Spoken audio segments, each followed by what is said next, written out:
Hello, everyone. This is Matt Danford, Senior Editor with Modern Machine Shop Magazine. Welcome to today's presentation, Navigating the Complexities and Benefits of Self-Loading Machinery and Automation. Brought to us by Emag, today's presentation will explore self-loading machinery, the inherent benefits of self-loading machinery for both high-volume manufacturers and smaller job shops. We'll also discuss the benefit of linking multiple machines with the TrackMotion automation system. Today's presenter is Kirk Stewart, Vice President of Sales at Emag. A 15-year veteran of the company, he initially headed crankshaft grinding sales, eventually expanding his responsibilities to include the entire product line. If you have any questions during the presentation, type them into the webinar interface, and we'll do our best to get to them all at the end. After we conclude, a recording of the presentation will be sent via email. The housekeeping out of the way, we can go ahead. Go on, Kirk. All right, thank you very much for the introduction. So let's get started. Let's talk about automation today. Clearly, there's a lot of aspects of it, so a lot of ground to cover when we speak about automation. There's a lot of reasons why automation is interesting, but unfortunately, there's still a lot of companies out there that probably have a fit and a need for automating, but just don't find that right path to that eventual result. Discuss some of those things. And then ultimately speak a little bit about what Emag has to offer in regards to the automation realm, either just the principle of what we do, how we link systems and machines together, and we'll just have a little Q&A session there at the end. So what's interesting about automating our machine tools? At the end of the day, companies are trying to get higher output. You have a capitally intensive piece of machinery on your floor, and you ultimately want to get more output of that capital investment so you can make more money. You have the ability when you automate to reduce your scrap rates when you're automating, getting the operator out of that variable position of loading and unloading and measuring, so on and so forth. By automating, you also have the benefit of reducing your amount of work in progress. This is a good financial reason to automate all in itself. It means you have less materials on your floor, which are not going out the door more quickly. You can make more money more quickly when you automate. When you automate, especially in this day and age when we have such low unemployment and employee retention is so difficult with the skilled technicians we need, it's a really great opportunity to automate and redeploy your good and highly skilled and proven employees into different roles where they can perhaps create more value. Automating increases your productivity, ultimately going hand in hand with your higher output rates. You get better efficiency. Same thing, you spend a lot of money on your capital equipment, your machine tool, and it pains me when I go into so many shops that are running, volumes at a certain rate and only getting 60-65% efficiency of true spindle on, green light, making money time. And it's just a shame when you see that when so much money is spent on capital. Gauging. It's a great benefit to take advantage of automating your systems and integrating your machine tools with gauging as well. Again, this reduces variability in traditionally manpower related activities, and automating this for better efficiency, but also in better quality control as well. And this ultimately allows us to be more competitive against low cost countries. No doubt this is a global space that we operate in, and our customers, they're evaluating supply chains from offshore, and we have to be as competitive as possible. And again, reducing the manpower variable levels the playing field and allows us to be more competitive against those other spaces in the world. And ultimately, when we speak about automation, sometimes it's scary, but this does reduce our operators in the big scheme of things. Ultimately, we want to make more money, and to be able to make more money in this day and age, when you get to a certain volume of production, automating is clearly the way to go. So all these things, for me, this is a no-brainer. We want to be able to automate by whatever means possible so that we can gain the efficiency, get the higher output rates, gain that productivity, and utilize your existing manpower more effectively. This is ultimately the goal, I think, of any manufacturing company today. One example of very up-and-coming technology are the use of Cobots, collaborative robots. This one's shown loading some simple square slugs into a milling machine. Collaborative robots are very interesting. They're not used nearly as much as what I would expect, but I certainly believe that they are coming online. I think some of the slow progress of the acceptance of cobots is the fact that there's really not such a great industrial specification for the safety of these robots. With industrial robots, things are much more clear. There are far more safeguards in the specifications, whereas the cobot space right now, it's still developing. However, these robots are very inexpensive, very simple to program, and really offer a very straightforward way to load small parts in front of a machine where typically you might have a man doing that activity. So cobots, very much an up-and-coming technology. Systems we see in our automotive space quite frequently are the use of gantries. And you see this gantry running the length of the shop floor in this manufacturing facility. Very common in the automotive world, speaking about crankshafts and camshafts and output shafts, and also in blocking the headlines. It's very common to have that overhead gantry. Basically, you have multiple machines in a line. The example that we see in front of us, it looks like there are 3 machines. I would speculate maybe the same operation, maybe all op 20 milling operations. I don't know. Anytime that machine gets a call, the gantry is going to be prepared a certain number of seconds ahead of time to go fetch a part, a raw part for that operation. And as soon as that demand is made, part-to-part exchange in about 8 seconds is made. So 8 seconds part-to-part is wonderful. If you compare that to a similarly manually loaded component, that could be the difference of 8 seconds versus 60 seconds, perhaps 2 minutes. It just all depends, but you have that guarantee of a very quick exchange time. Other big benefit of a gantry-loaded system, while we don't really see the operator side of the cell, you can imagine that there is no interference with the automation and the fencing required for that robot and the machine. You really do have that storefront access to the machine for the operator. Industrial robots, you see a FANUC example here, in the yellow. This could be an ABB robot in orange, a Staubli in white, whatever. There are many different brands and opportunities out there.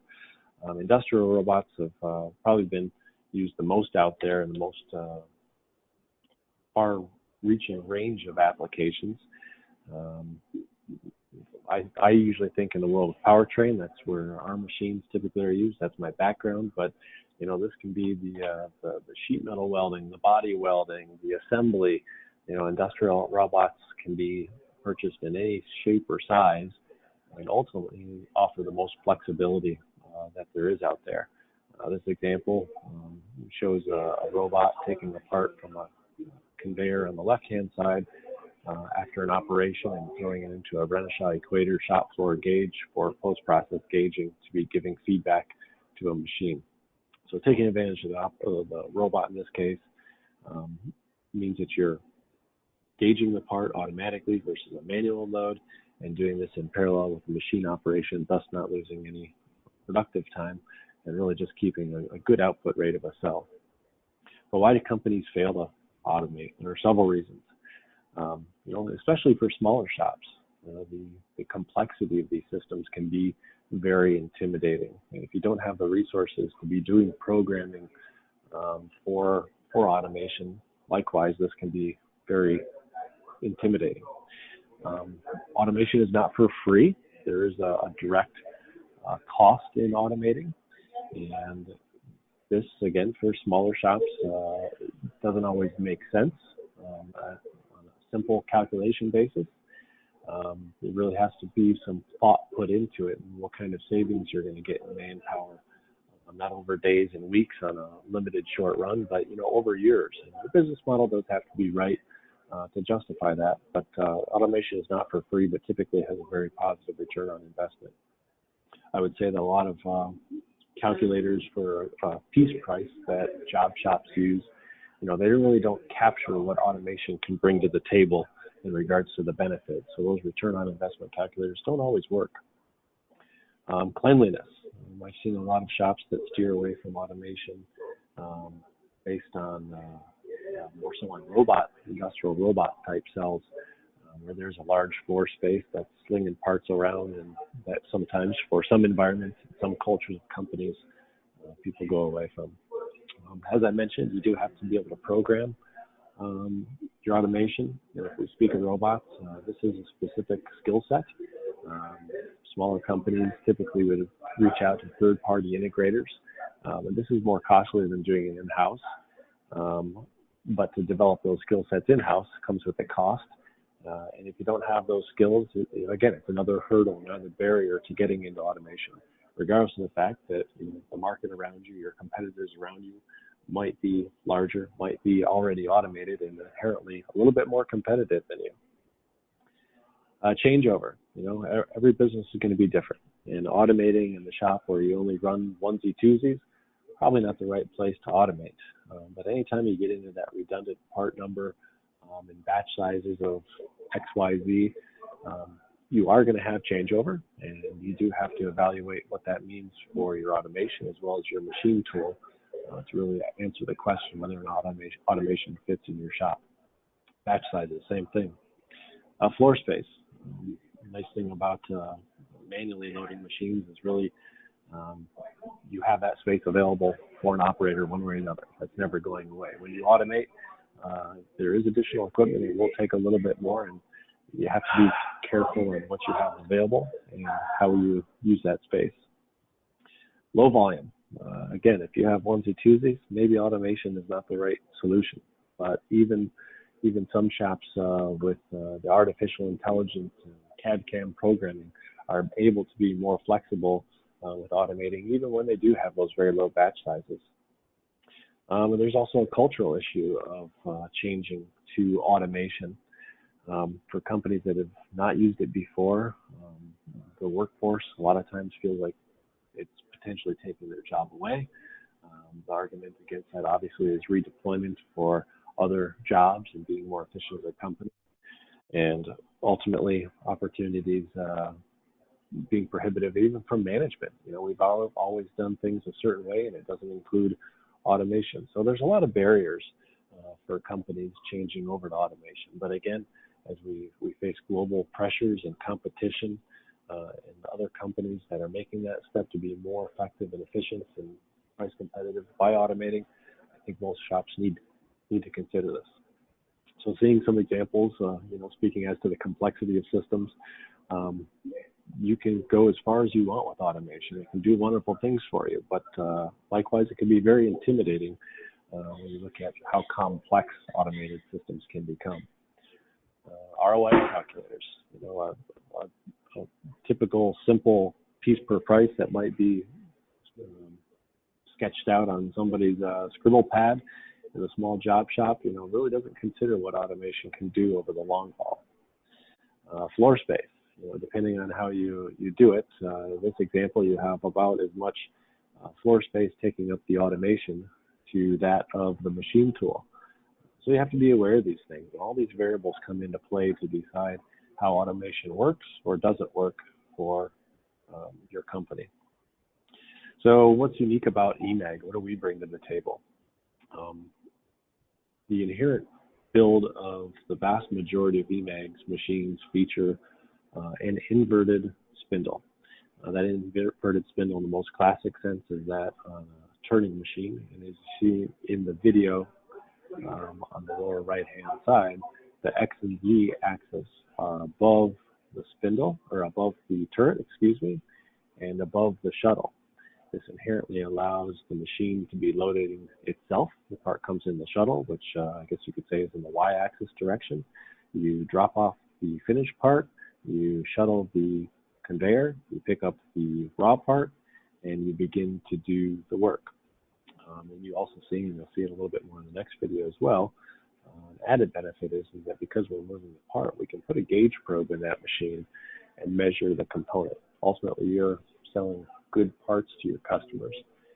And fundamentally, that you should be inspecting the parts versus that of a tool. So rather than making a tool offset, we make an offset based on the actual geometry of the part by measuring it while we're still clamped up.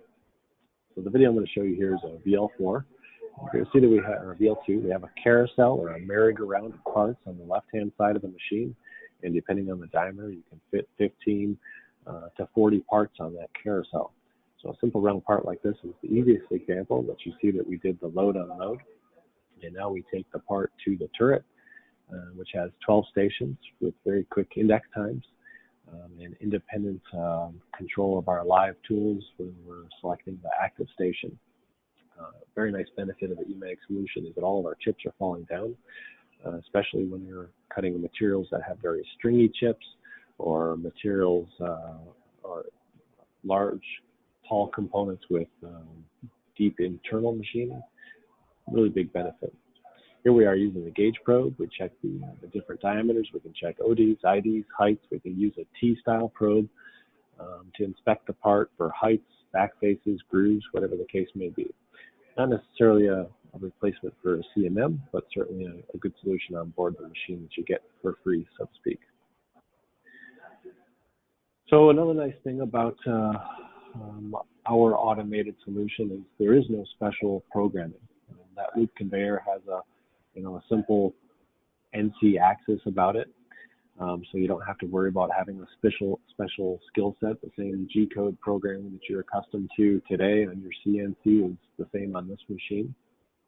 The benefit in regards to running a batch of parts is that we have the buffer built into the machine. The VL2 example looking in the graphic here, probably holds 20 parts. Let's say you have a cycle time of 2 minutes. That's a 40-minute buffer where you can load up a complete set of raw parts and walk away for 40 minutes. And I contrast that to a manually loaded machine. In that same environment, running that same batch of 20 parts, it takes 40 minutes. I would suspect this would take more than an hour, just given the inherent load, unload, the door open time, the blow off of the chuck, all those manual activities add up, not to mention the cigarette breaks, the bathroom breaks, and everything else. This machine will simply run by itself. One of the beautiful things about the self-loading solution as well is that we're using the complete force of the Z-axis to come down and compress the part onto that table. And that table has a plate cutout, a gimbal plate that is supported by 4 sets of die springs. So with all the force of that Z-axis, we're ensuring that the locators on the chuck, the work holding side, are engaging with the part to make sure that you clamp the part properly. I would argue that this is far better than a manual load in a horizontal lathe, especially for heavier parts that will have the natural tendency to want to fall away from the chuck. So you will get better, reliable, all the time, good work holding. You won't create any scrap due to misloads, that's for sure. The real big benefit of that probe is getting first part, good part. After a tool change, let's say for cutting an OG, the machine will automatically go into a control cut. It means it's going to cut that OG large after a tool change. We're still holding on to the part. We're going to take it to the probe. We're going to measure it, and whatever the deviation is from that oversized diameter versus a programmed diameter, we'll make a tool offset automatically, take it back into the workspace, go to full depth, go back, inspect it, and provide us within your statistical control limits. The machine's going to continue. It means your operator's not accidentally mismeasuring a part. He's not accidentally misentering a properly measured deviation per tool offset. All that's handled directly on the machine. And then the big benefit in a more production, a true production environment, is being able to proportionally gauge 1 in 10, 1 in 15, and making offsets as needed. So it's a really great benefit to eliminate the operator's dependency for making tool offsets and also in production, keeping track of what the quality is. So the next step of Emag's scope of supply in regards to automation is our TrackMotion. The TrackMotion, you'll see in a video in a moment, is really a low-profile gantry. This is on the right-hand side, the bottom graphic. This is really truly what our TrackMotion is. and I like to call it a low-profile gantry. It's running behind the machine. We have a bit of a tunnel that goes between our machine bed and our hydraulics and electrics on the back side of the machine. So we're taking up a very small additional amount of floor space versus the machine.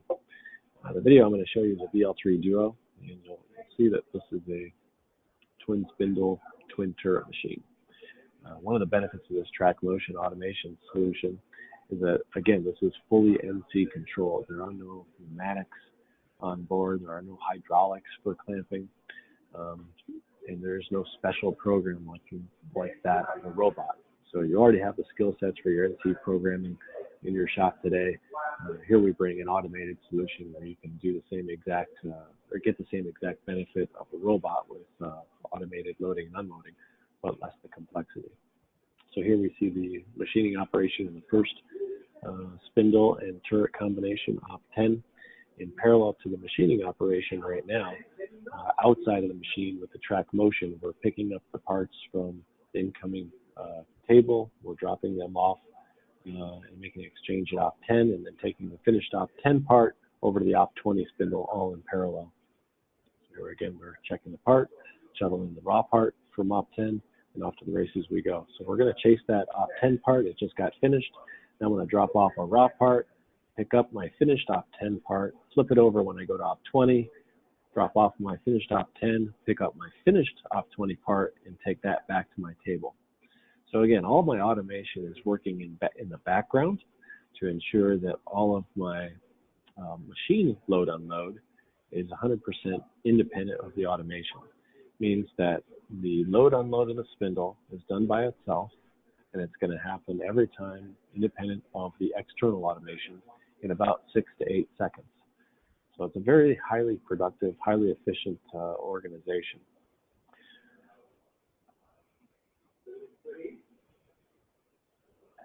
So this next example is showing, let's see what this is showing. I paused it here. I believe what I'm going to show you is a differential housing here. So differential housing in this case has 4 different operations. Side A, side B, putting the part between centers, and then turning the internal sphere and doing the finish milling of the pocket. So we've got parts coming in a common conveyance, same thing, drop off the raw, pick up the finished op 10, take it over to op 20. So op 10, very similar to what you saw before. We're going to be doing all the turning. All my wonderful chips are falling down into the drink. Do the roughing of the part, probe the part afterwards, and again, drop off my raw, pick up my finish. I'm going to chase that part around, drop off a raw casting, pick up finished op 10, drop it off at op 20, pick up a finished op 20. See that machining really quickly.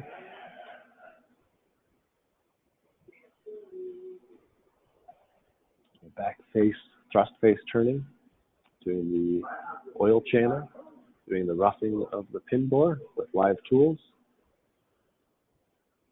picking up op 20, now going to op 30. So here we're going to change machines on you a little bit. This is what we consider a shaft machine, and basically it's a 4-axis machine. More differentiation versus what you've seen before. Right now I'm putting the part on a tailstock, supporting it on both sides. Workhead and my Z-axis is still moving the part, but now I add 2 turrets on the machine. Finish my op 30, drop it off on my carousel, pick up op 30. Now I'm going to take it to op 40. So in this case, I'm going to place the part horizontally, pick up my finished op 40, take it away. And in this case, I'm going to turn the inner sphere. So I'm change my work holding to clamp on the bearings. I go through the window of the casting to turn the internal sphere. And I do the roughing and finish reaming of the pinholes. So a benefit of this process is I have all my finished features on one machine. Choose my datum structure is ideal. Now I can use a TrackMotion to drop the part off into a post-process gauge. It's a very complex one, and give that feedback to the finish operation. So that TrackMotion, in that sense, links up 4 machines together, post-process gauge, and that same configuration. We've also dropped off to third-party washing equipment, wash boxes, part marking, many different solutions. So if we go one step further, We look at Emag's full portfolio, and we have a full host of technologies. And taking a simple gear blank on the right is demonstrating this the best. Emag has the solutions for turning for gear hobbing, deburring, laser welding, hardening, internal grinding, OD grinding, and also gear finishing. So to be able to do all those technologies from one hand, in this case Emag, really for round parts, there is no company like that. And it's great that we can put a process together for complex components. But then we also need to automate to make all these things work. So I'm not going to play this video today, but we have a couple of VL4 sets feeding through with TrackMotion, going through a washer. Those parts go on to be laser welded together. After that, we have induction hardening with a simple O-loop conveyor, more TrackMotion for the hard turning of the weld seam. We go into some grinders from Emag, and ultimately through the complete process. So it really shows what Emag can do when we speak about a full system. So by having the right machines and the right automation to be able to put these things together, we really bring some unique solutions to the table. So again, automation brings a lot to the table. I think a lot of manufacturers that aren't automating today, you need to get over the fear factor and really need to think outside of the traditional box that you've been in. And there's a lot of different options. It doesn't have to be with Emag. Industrial robots most certainly have their space in our industry and most widely used. Bigger parts, high volume parts, complex work pieces, industrial robots are going to give you the greatest flexibility to do what you need to do. Cobots, if you're a job shop today and you simply want to replace a man and do some conservative load and unload operations, don't need to be wicked fast. Very low cost solution with very simple programming, a really good first step into automation.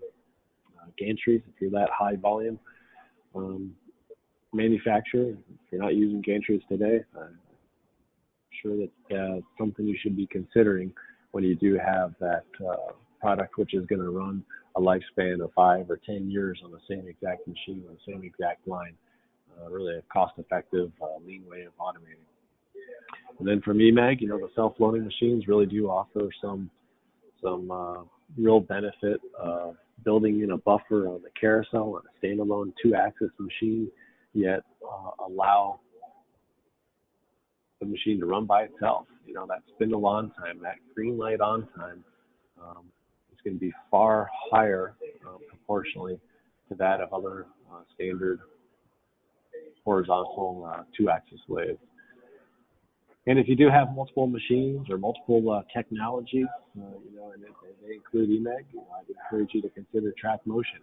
It's just a great way to link multiple machines with multiple technologies, and putting other third-party equipment into that mix as well, no doubt, is certainly possible as well. And think big. You never know when that big job comes and allows you to grow in different ways than what you could have previously. And with automation being key to that, bigger programs come bigger price tags, and investing in a little automation can go a long way. So consider all those things with automation. It's definitely what we all need to be more competitive in the future. So with that, I'll open it up to any questions that we may have. All right, thank you, Kurt, for the presentation. And before we do any questions, I just want to remind everybody that there's still time to submit them, right? So if we're asking one and you think of one, or if you have one now, you just have to type them into the interface, the webinar interface. So let's see, we don't have a whole lot here, so this one will be quick. But you mentioned early on that ROI calculators don't work sometimes, or are erroneous somehow. Can you expand on that? Well, especially with the small shops, you've got an owner, you've got a guy maybe doing sales, and the customer will bring to them, hey, I need a I need 50 of these parts. Can you give me a price on it? And it might be as simple as breaking out the calculator and calculating with the material cost, maybe some tool cost and some machine time cost. And nowhere in that simple calculation are really factoring in the operator's direct time. Typically there's a calculation or a factor for overhead that the company has, and the workforce. One guy, two guy, accounting, everybody gets lobbed into that overhead factor, but it's not really calculated on the individual, the manpower basis. So when you get into the bigger runs, if you know that your automation is going to do the work that operator could be doing in parallel on 2 or 3 other machines, really your manpower cost is a half, is a third, is a quarter of what it was before. And a lot of times it's simply not calculated into the piece price that smaller shops are using today. So again, if you don't have that automation baked in and somehow in your calculation, you're not going to figure out how to get a return on that investment. Interesting. All right. Well, we just got one more, unless anybody else types one in. So when you guys are installing these machines, and somebody who's say upgrading, from something older or dated, what kinds of systems do they tend to replace? What kinds of other configurations, if you will? So let's step out of automotive. No doubt our company does a lot of work with automotive companies, and it's great to have that feather in our cap. But we've gotten into a lot of smaller shops, and the solutions that we've kind of brought to the fray have replaced horizontally, manually loaded machines. And in those cases, just thinking of a couple, I had a customer on the East Coast who was working with Inconel component. Not a very complex component, but with Inconel, he had a lot of challenges with chip evacuation. And in the horizontal case of running the machine, the chips, which were very long and stringy, they undoubtedly would get wrapped around the work spindle. And contacted us and wanted us to see our machine load and unload his parts automatically and see what would happen with the chips. And we ran a test cut for him. It was great. And, he saw exactly what he wanted to, exactly what we preached. And this was the chips just falling down. And yes, we can get some chips on our turret and whatnot. But ultimately, there's a lot of ways to get those chips off the turret more easily than the work spindle. So that replaced 2 horizontal machines. We had an increase in productivity. So rather than 2 guys and 2 machines and 2 power drops and 2 sets of floor space, we replaced that with 1 machine. In this customer's, 75 employees. I think they have 6 CNC lathes plus several Swiss machines. So not a big shop. Another customer example, I guess, is making some simple couplings for the oil field for some sucker rods. In this case, we needed a little bit higher output from the machine. What the customer was the big customer demand. And we were able to show that we could drill a 2.5-inch diameter into a solid slug of material, which was much faster than the competition. And ultimately, because we had that quick load unload of 8 seconds, that was much more productive than what the traditional horizontal solution was. Interesting. Yeah, very interesting. And those customer case studies, that's what we specialize in at Modern Machine Shop, and that's the best. Testimony of any technology, I think. All right, we're going to go ahead and wrap. Thank you, Kurt, for the informative session, and thanks to everybody for attending. You see contact information there on your screen, so you can direct any further questions that way. Thank you all for joining us, and everybody enjoy the rest of your day. Thank you very much.